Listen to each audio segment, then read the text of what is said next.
Assalamu alaikum warahmatullah. In the last lecture, we have seen that we have seen many different terminologies. We have seen the common mode rejection ratio as the open loop gain or the differential gain basically. So differential gain, okay. Another notation is also there. There is another notation which is AD, okay. So differential gain divided by the common mode gain. So if you want to convert this into dB, you can take 20 log AOL by ACM. So this is the common mode rejection ratio in dB. This we have seen. So we will see one, and also we have seen that the output is the differential gain into differential input plus the common mode gain into common mode input. And we have seen that any input can be splitted like this. You can split the input like V in 1 is equal to, let's say you are considering the op amp like this. So this is V in 1 and this is V in 2 and this is your V out. If this is the case,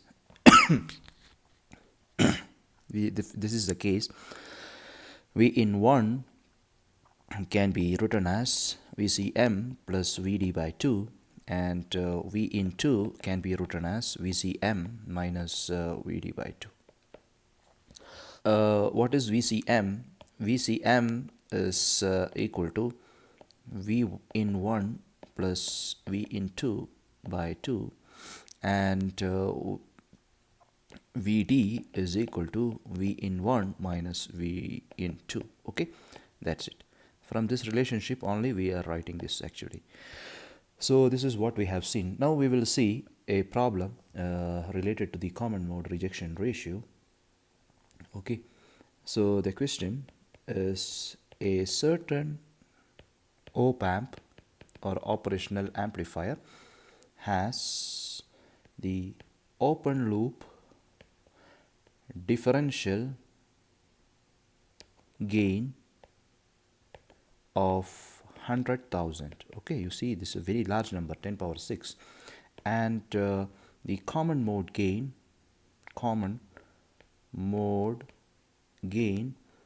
of 0.2. You see it's very small number.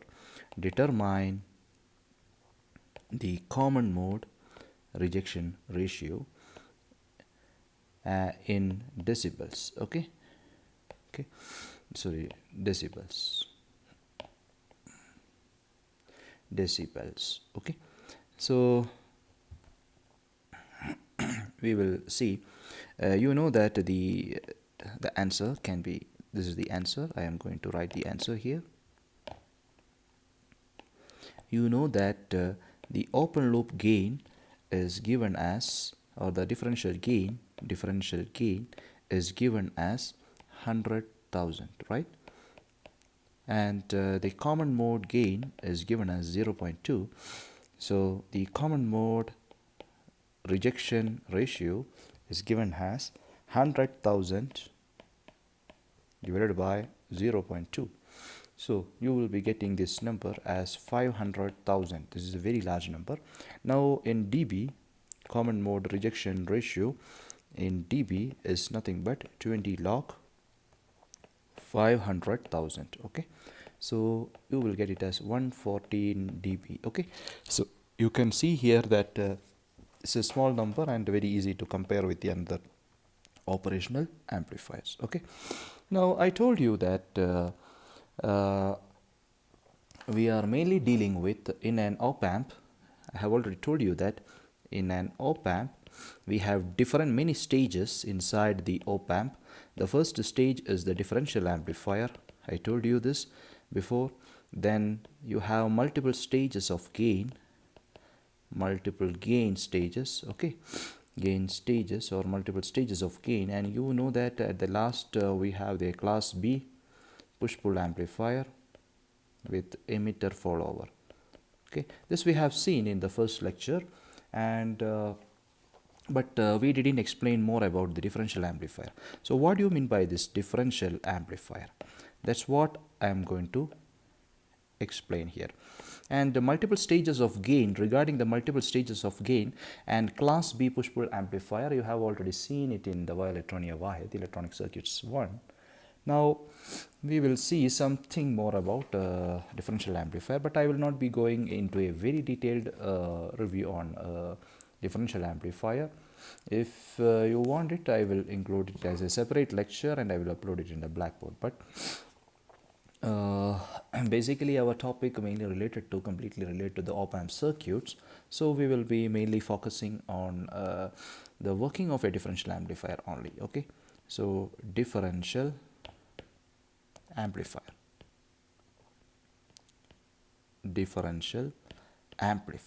okay. Now listen carefully about this circuit. You see here it is just BJT. You can see I am talking about BJT differential amplifier. You can make the same thing with the FET also. So and VCC, okay, and you have some resistance here, RC. This circuit is very familiar to you, and I can give my input here, and this is my V in 1, and the same thing, a symmetrical part will be also there, like a mirror reflection. You see, this is my circuit, but they both of them will share common RE. That's the beauty. Now this is the circuit. It's V in 2, okay, V in 2, okay. This is our two inputs basically. Now we will do some DC analysis. Let us assume that this potential is we will do some DC analysis. Okay. Now let us assume that this potential is VE. So what will be the current through this? So this current is IE. Okay, let us assume that this current is IE through this resistance is RE. So I am assuming that this current is IE. And what is IE? It's VE minus VEE divided by RE, right? So it is nothing but VE plus VEE divided by RE, right? So what do you mean by, okay, that's it. Now in DC analysis, we will assume that our inputs, AC inputs, because these are all AC inputs, right? This input is also AC. So we are talking about DC analysis. We will put our AC inputs as 0, right? AC inputs as 0. I think this is very clear to you. You know this thing. Okay. So if our AC inputs are 0, I will redraw the circuit again. So for DC equivalent, so for DC equivalent circuit, I will be, this is the DC equivalent circuit. I will draw like this. You have this RE and you have VE here, and this is your minus VEE, right? And you have the same thing. This is your RC and this is your VCC and this is your RC, okay. Now what about the AC inputs? AC inputs are 0. That means they are grounded, okay. No AC inputs, no AC inputs. Here also no AC input, okay. So it's grounded. Now you know that since the transistor is biased, the voltage across this region is plus minus 0.7, and here also it is plus minus 0.7. So how you can write VE? How you can find VE? You see here, with respect to the ground signal, your VE is at minus 0.7. So VE is equal to minus 0.7. So we will use our previous equation, this guy. That means IE is equal to VEE. VE is minus 0.7, right?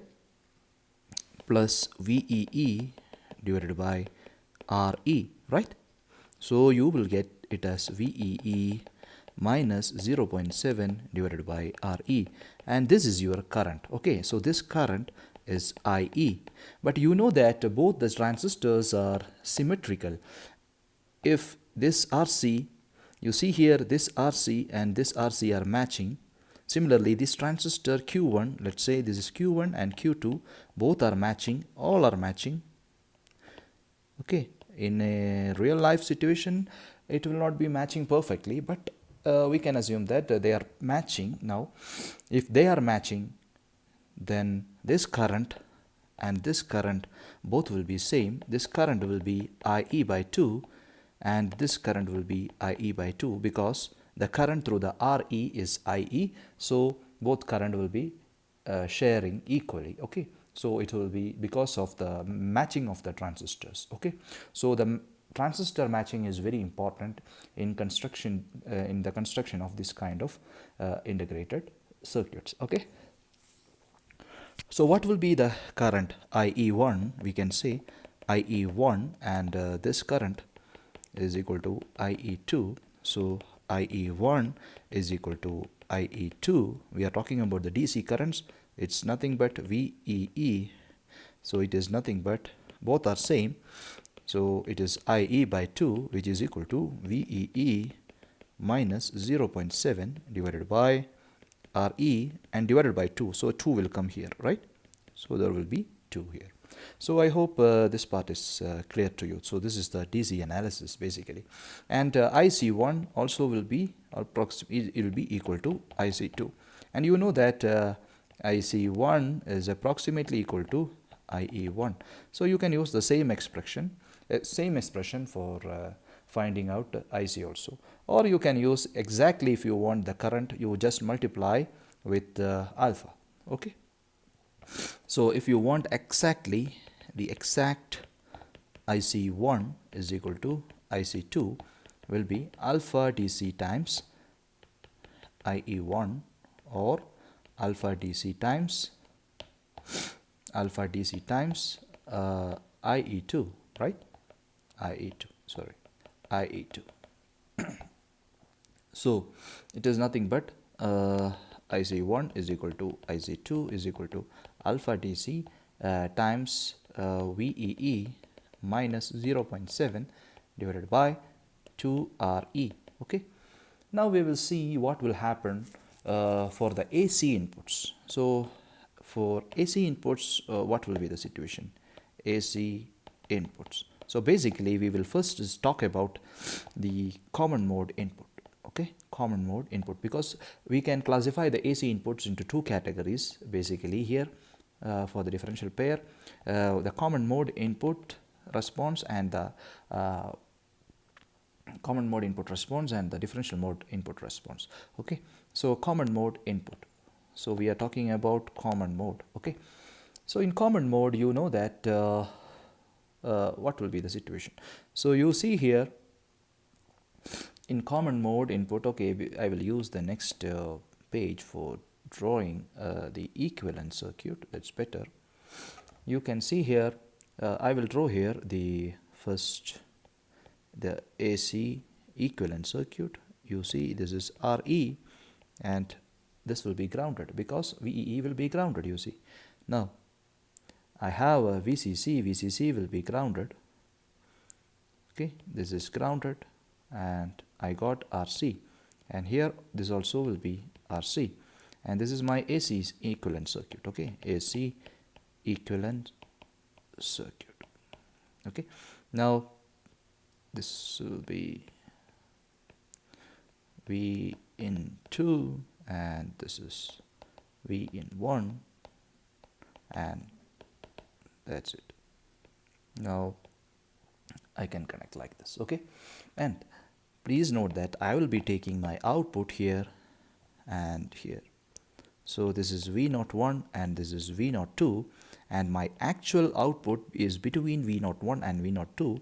So V out I can represent as V01 minus V02 because I will be connecting the positive terminal of the measurement unit here. So V01 minus V02. Okay, so this is my output. Now this is the AC equivalent circuit.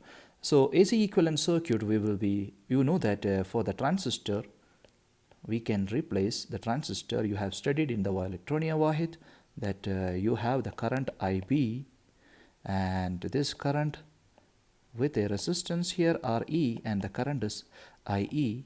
Okay, sorry, you can see this, and there is a current source beta AC times IB. Okay, or it is nothing but IC.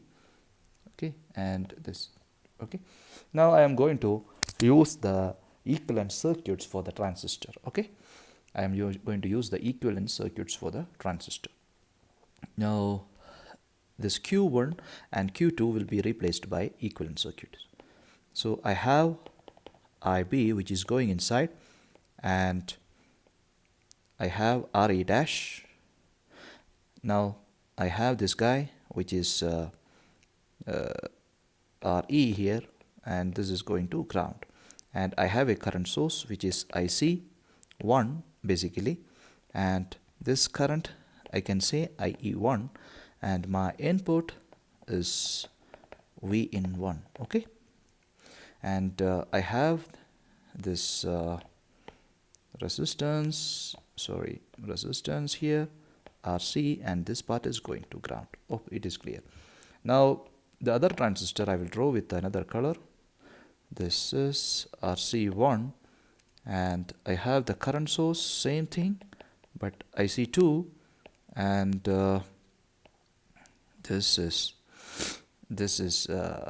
yeah, it's V in 2. Okay, so this is the general block diagram, general equivalent circuit, and I have this RE dash. You see, I am using RE dash again because both the transistors are matched. I am assuming that both the transistors are matched. Now the current here is IC2, and this current is IE2. Now for common mode, that's what we are going to analyze. For common mode, what will be the situation? So let me use the next page, that's better. So for common mode, you know that V in 1 and V in 2 will be same. So for common mode, we have the input VCM. That means V in 1 will be equal to V in 2. That's a common mode. It's nothing but VCM. Both the inputs are same. Now you see here, if both the inputs are same, the current, this is IB1 and this is IB2, will be same, and you can assume a potential here at this point. This is VE. Okay, this potential you can assume it as something VE. Now you see here both the currents, if V in 1 is equal to V in 2, then what will happen? This will leads to the current IB1 will be equal to IB2, and this will cause IC1 equal to IC2. I am using small letters here. Okay, so IC1 will be equal to IC2. Now you see what will be the drop across this V01. So V01 will be equal to, you can see here V01, the current is going down. So the current is going down. So this is plus minus, and you are taking the output from here. Okay, so V01. So V01 will be equal to minus of IC1 into RC. Similarly, you know that V02 will be also equal to minus IC2 into RC. Okay, and we are taking the output like this, V out. So V out is equal to V01 minus V02, which is equal to minus IC1 into RC minus of IC2 into RC. But you know that IC1 is equal to IC2, so RC into minus IC1 plus IC2, but IC1 is equal to IC2, so the output will be equal to 0 because IC1 is equal to IC2. So in the common modes case, basically you are getting the output as 0. That's the beauty. So there is no common mode output basically if everything is matched. But if there is a small mismatch in the transistor, you will not get exactly the same current for IC1 and IC2, and because of that reason you will be getting some other voltage, a small voltage you can expect. So in real life situation you can expect a small voltage. I think it's clear to you. And next is the differential input. Okay, we are not considering the common mode, differential input. Okay, so in the differential input case I will draw the circuit diagram again, equivalent circuit I am saying. So this is IC1 and I have something like RE. Okay, I am assuming that my transistor is matched and this is the potential here and this is RE. Now this is RC and it's going to ground, right? Next I will consider this part also.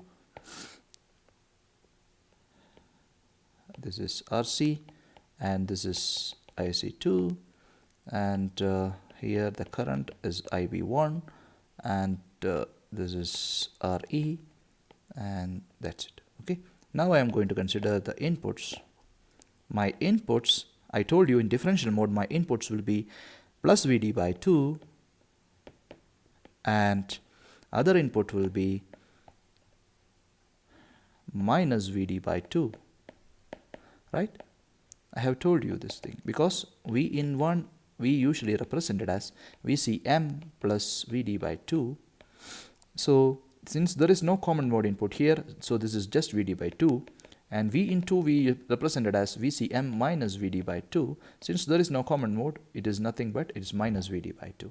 So this is my differential inputs. Okay, so my differential input we will be calling it as VD in general total. Okay, we have VD by 2 minus VD by 2 means VD by 2 plus VD by 2, it's VD. So this is one. Now listen carefully about the working of this. Okay, now you see here this current is IB1, okay, and this current, other current is IB2, okay, IB2. Now you see here, due to how we can calculate the potential at VE, you see here whenever we see from this point, from the input side, this point, okay, on the left side and on the right side, this potential VE, even though if we are writing the KVL here, and if we write the KVL at this node, at this loop, so loop 1 and loop 2, the VE, the potential VE should be same, right? So I am taking loop 1, I am taking loop 1. So since this is positive, I can write like this, it's positive and negative. So I am starting from here, you see here minus VD by 2, and you see here the current is going down, so it's plus minus, so plus IC1, so it is nothing but IE, the current is IE, you can say IE1, so IE1 into RE dash, basically RE dash, then this potential plus minus, so it's nothing but VE, right? So this potential is VE, and I'm using small letter, so because I am talking about the AC signal. Okay, so plus VE is equal to 0, right? So what is VE? VE is equal to VD by 2 minus IE into RA dash, IE1 into RA dash. So this is my VE from the left side. Now on the right side, you see here I am taking a loop here, and this is minus, that means that this is minus and this is plus. Okay, now I am starting from here, so for loop 2 it's plus VD by 2. Okay, now I am going like this, so the current is IE and the current is going down, so it's plus and minus. So we will later check whether this assumption is correct or not, but anyway, now we are assuming with this assumption. Now we are considering this assumption. Now you see here it's plus IE2 into RE dash. Am I correct? Yes. Next again VE plus VE is equal to 0. So VE is equal to minus VD by 2, then minus VD by 2, minus Vd by 2 minus IE2 into Re dash. Okay, I think it's clear, right? So Vd by 2 minus I, then here it is Ve is equal to minus Vd by 2. So you see here, this is the case. Now both Ve should be same, right? So even though we are giving something, some different inputs, one is positive and another is negative at input number 1 and input number 2 respectively, you see here that suppose there is a increase in the current due to the left side. So this is the left side,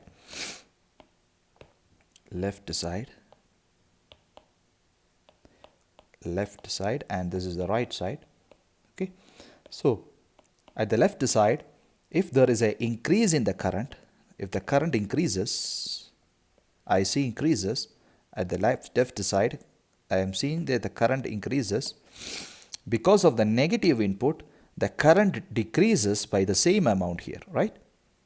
Current decreases. This is the situation for the current. So the current will be decreasing. So on the left side, the current will be increasing, IC will be increasing, and on the right side, the current will be decreasing due to by the same amount. Okay, and both the transistors are biased at the Q point. So around the Q point, one current will be increasing, and around the Q point other current will be decreasing. So what will happen basically you can see that whenever there is an increase delta IC here, which is in this direction, okay, there will be same change in the delta IC here also. But you see here, this is coming like this. This guy will be in the opposite direction. That means it will be going up, right? So same change. So what is happening, that there is no current basically flowing through this resistance Re in the differential mode. So whatever there is, suppose there is a 2 milliampere change in increase in current, this 2 milliampere will go through this direction. Or suppose if we are assuming the current in this direction as positive, the current will be assumed as negative. So what I am saying, I am not giving any sign to avoid the confusion now. So you can see here that whenever there is an increase in the current in the current on the left side, on the right side you can see a same decrease in the current. So what will happen, that the potential at Ve will not be changing. So this is not changing because of this, because there is no current here, so this will not change. So that's the beauty of this. Okay, I hope this is a differential mode, and I hope this is clear to you. So this will happen only if there is a small current IC1.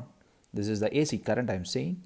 So IC1 and IC2 are related like this, are related as IC1 is equal to minus IC2 is equal to minus of IC1. It should be the negative current. That means one is increasing, other is decreasing. So, or we can say that IE2 is equal to minus of IE1. Okay, or you can explain another way also. Okay, so that's why. So you are getting the same VE here and here. So this will be same only if both the currents take different direction. Okay, so that the VE will not be changing. So I hope it is clear to you, right? Now this is the idea of the differential mode operation. Okay, if you need if you need more details, I can give you some 1 hour lecture extra, but it will not be asked for the exam anyway, and I will upload it in the Blackboard, and those who want to view the complete analysis, they can view it. Okay, but anyway, for our syllabus we are not going to analyze very deeply about the differential amplifier. It's a very detailed topic. Okay, now we will see basic properties of an parameters of an op-amp. Okay, so the parameters of op-amp, parameters. Okay, parameters of operational amplifier. Okay, operational amplifier. The first parameter is the common mode rejection ratio that we have seen already. It's nothing but 20 log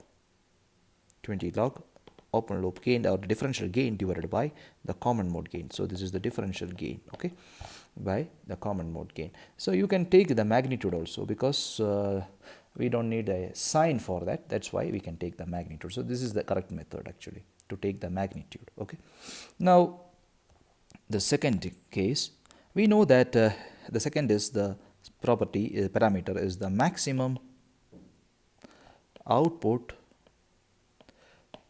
voltage swing. Maximum output voltage swing. So what do you mean by this maximum output voltage swing? You can see here that the output voltage of an op amp can go up to some maximum and some minimum, you can say. So you can see here it can go up to some point. Whenever this point, whenever the input become maximum, output also become maximum. But what will happen if the input go beyond a limit? Then the output also will go beyond a limit or not? No, output cannot go beyond a limit, because output will be limited till VCC. You cannot go beyond VCC.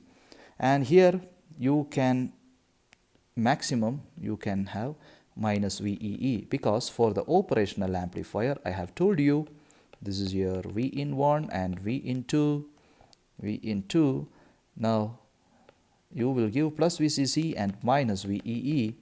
So your output voltage can go a maximum only up to plus VCC, and it can go a minimum only up to minus VEE. So the difference between these points is nothing but VCC minus VEE, which is equal to VCC plus VEE.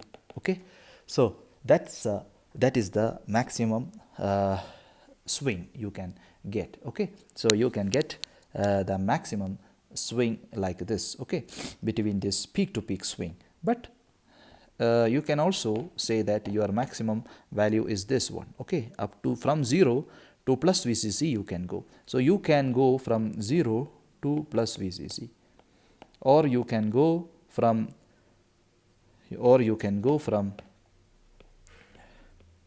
0 to minus VEE. So that is the swing. Usually we will be giving both as plus 15 here and minus 15 here. Both will be same voltages. One is plus and another one is minus. Okay. So this is the maximum output voltage swing. Another thing, another parameter related to the op amp is input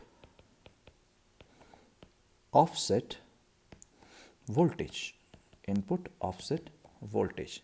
I have told you there are two pins in the op amp, which is pin number 1 and pin number 5. Pin number 5. Both are actually for controlling the offset voltage. Okay. Usually, suppose you see here, if you are giving a common input, for example, V in, and V in 1 is this V in 2 and this is V in 1, that means that V in 1 is equal to V in 2. Okay, you should get V out should be equal to 0. So this is the case of an ideal op amp. Okay, the ideal op amp also should give 0 output voltage. Okay, so whenever there is no differential input, or another thing you can also consider, if you are not giving any input voltage V in 2 and V in 1, that means there is the common mode input voltage is 0 and differential mode is also 0. So in such case also it should give 0, right? But this should give 0. But in an this 0 is possible only in an ideal case. But in a practical case, you cannot get the correct value as the output. So for that, what you will do, you want to compensate some current. So you will be matching this. You know that inside the op-amp there is differential amplifier. So this thing is happening because of the mismatch in the transistors and some other components. So we will balance this by adjusting the currents, okay, by adjusting the currents. So for adjusting the currents and the voltages, okay, we will be slightly balancing it by adding something or subtracting. So this is possible if you connect some between 1 and 5 you will be connecting a potentiometer and adjust the voltage. Okay, this you will give some supply. So this can be done. I will show here. You have two inputs. For example, you have two inputs, minus, plus. This is V in 1 and this is V in 2, and this is pin number 2 and this is pin number 3, and I told you this is pin number, this is minus VEE, which is pin number I think pin number 4, right? 7 4, yeah, 7 and 4, and this is the pin number 7, and this is plus VCC. Now there is 1 and 5, so I have a connection 1 and 5. So I will take, this is pin number 1 and let's say this is pin number 5. So I will take two connections between pin number 1 and 5, and I will connect a potentiometer, and this potentiometer will be connected to some supply voltage. I told you some supply voltage. I can use minus VEE, there is no issue. So according to that we will be compensating. Okay, so inside the op-amp, so we will be adjusting the currents, and finally we will make this guy to show as 0 volt. So if you connect a voltmeter here, you have a voltmeter here, this is a voltmeter, it will show exactly 0 volt. According to that we will adjust. Okay, so I hope this is clear to you. That's why we are using the pin number 1 and 5. Okay, and only pin number 8 has no connection. Okay, it is just added for symmetry. Now in 741, so you see here next the fourth property, input bias current. Okay, input bias current. So input bias current is defined as, is by definition, so everything is happening, this offset voltage is happening because of the bias current. Actually offset current, bias current, many things are there.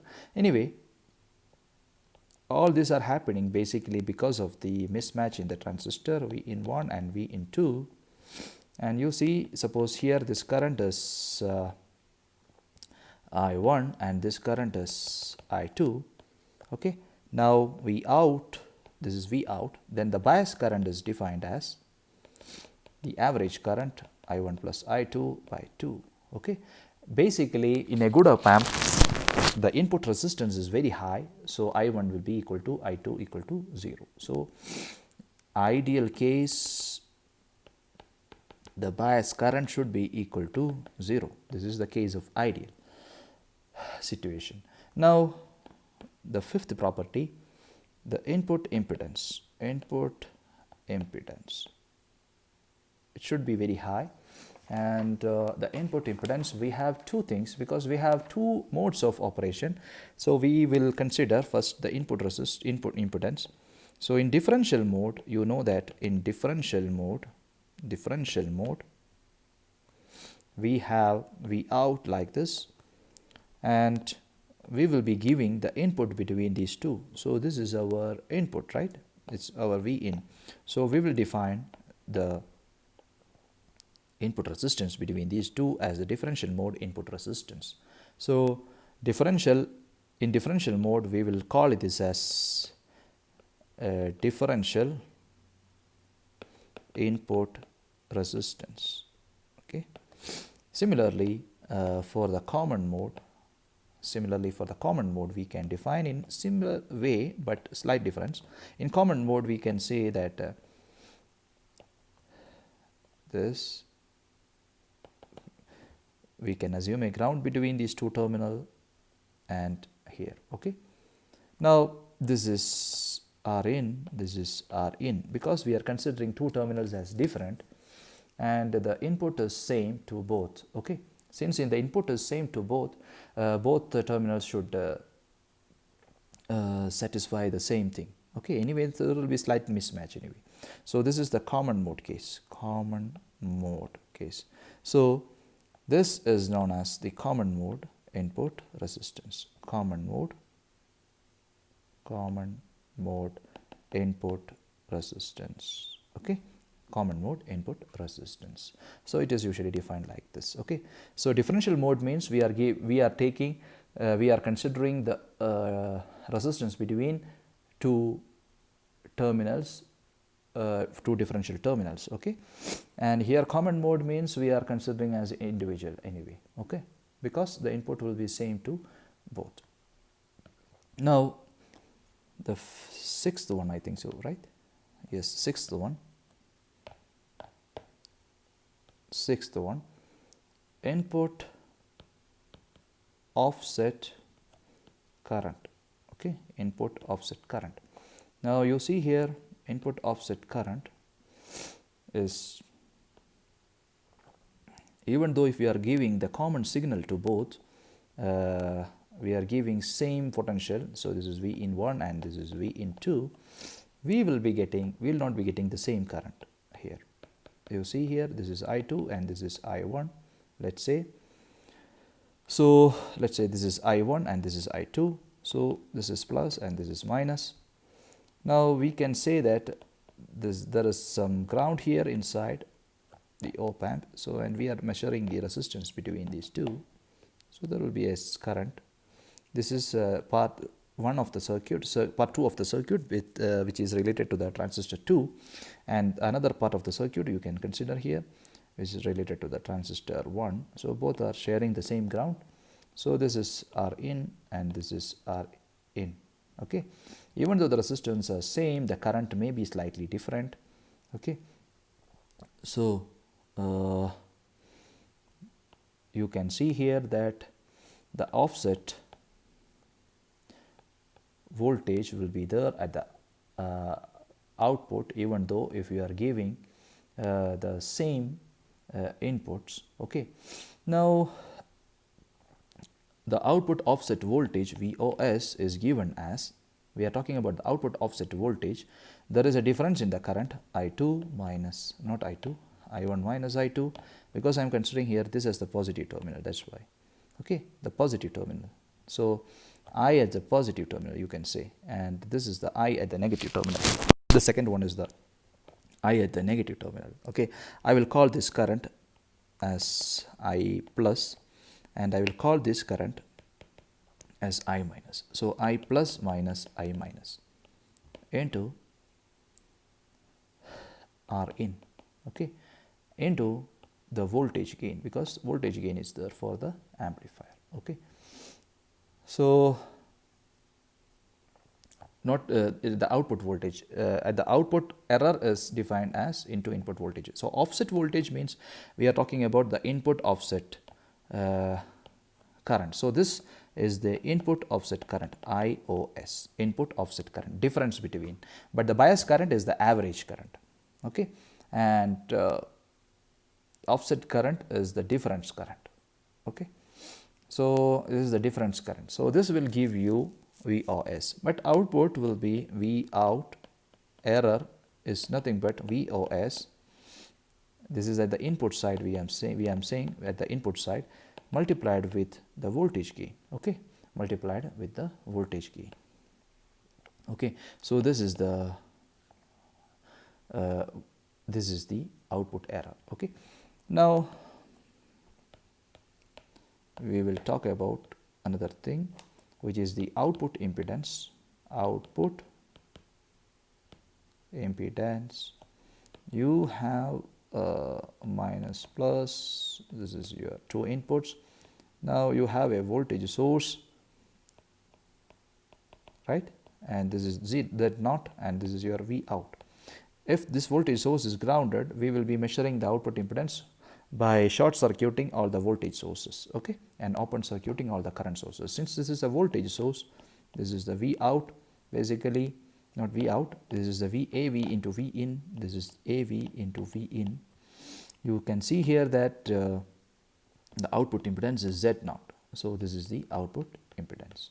Output impedance. I hope this is clear to you. And another one is the slew rate. Okay, slew rate is defined as the maximum rate of change of the output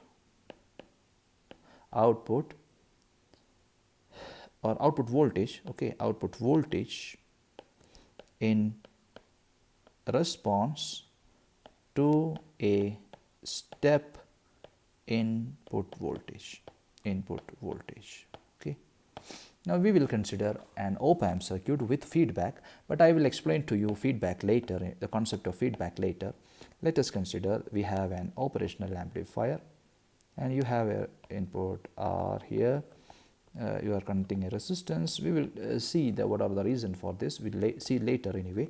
And this is your V out, and you are connecting a feedback from from output to the input. Okay, and you are giving an input as a step voltage. Step voltage, you know, it will suddenly change from 0 to some V in. Okay, so it is a step voltage. So I will talk about V in now first.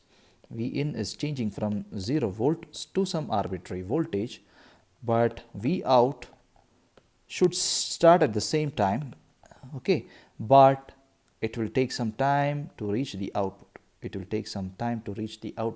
So you see here that this is changing with delta t is equal to 0 here, but this guy is changing, the output is changing with some time, so delta t is not equal to 0, and the change in the output from 0, so this is a V out, so this is 0 volt and this is V out. So this is delta V out. We can say delta V out is V out minus 0 in this case anyway. Okay, so you see here that there is a delta V out and delta T. So the slew rate is defined as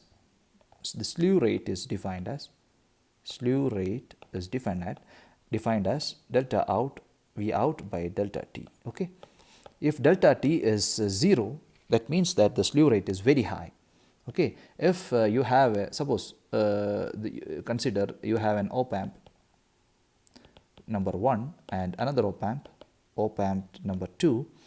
Suppose in op-amp number 1 the output is going like this, and in op-amp number 2 the output is taking some time and going like this. Okay, now see that this delta T1 for the first op-amp and this is delta V out, which let's say this is same for both anyway.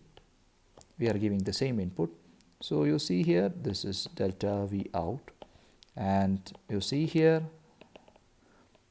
this is delta T2. So you see, if you consider the slew rate for the first op-amp is delta V out divided by delta T1, and the slew rate for the second op-amp is delta V out divided by delta T2. But which is more faster?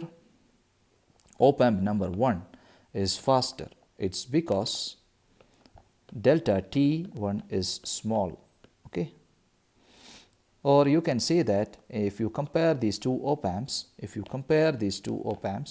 you can say that delta T1 is smaller than delta T2.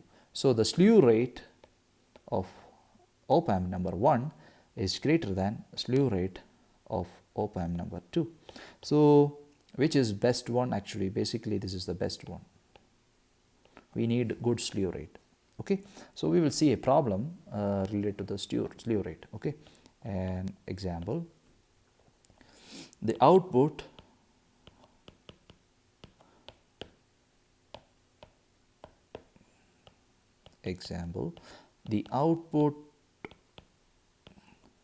voltage of a certain op-amp appears as shown in the figure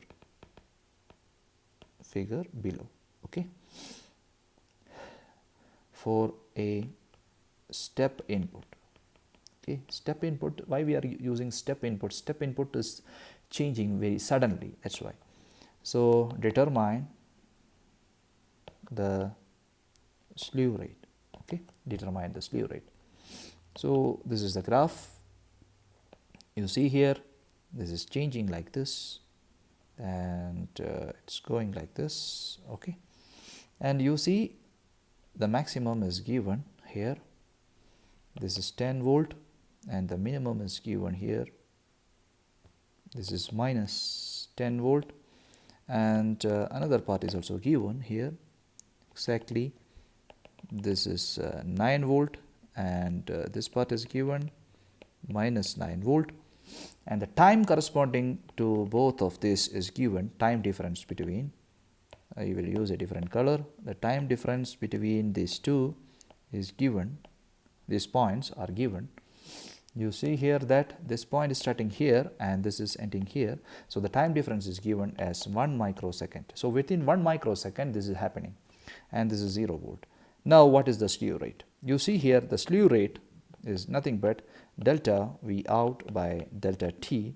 Now what is delta V out? You see here this is the maximum output and this is the minimum output. So 9 minus 9 divided by the time is 1 microsecond. So this is nothing but 18, this is 18 volts, 18 volts by 1 microsecond, which is nothing but 18 volts per microseconds. So this is the unit for the slew rate. But why I am not considering 10? Because regarding 10 I have no information about the time. According to the question, the time is marked only for 9 and minus 9. That's why I am using. Okay. I hope this is clear to you. Now we have two problems. After that we will wind up this topic. Anyway, the problem, practice problems. Okay, you can work it out. The first question, I will just give only the question. Determine common mode rejection ratio and express it in dB, okay, for an op-amp with open loop gain, open loop differential gain of 85,000, okay, and common mode gain of 0.25. Okay, so this is the question. You have to determine this. So the answer, it's 20 log magnitude of a open loop gain or differential gain divided by the common mode gain. So this is 20 log 85,000 divided by 0.25.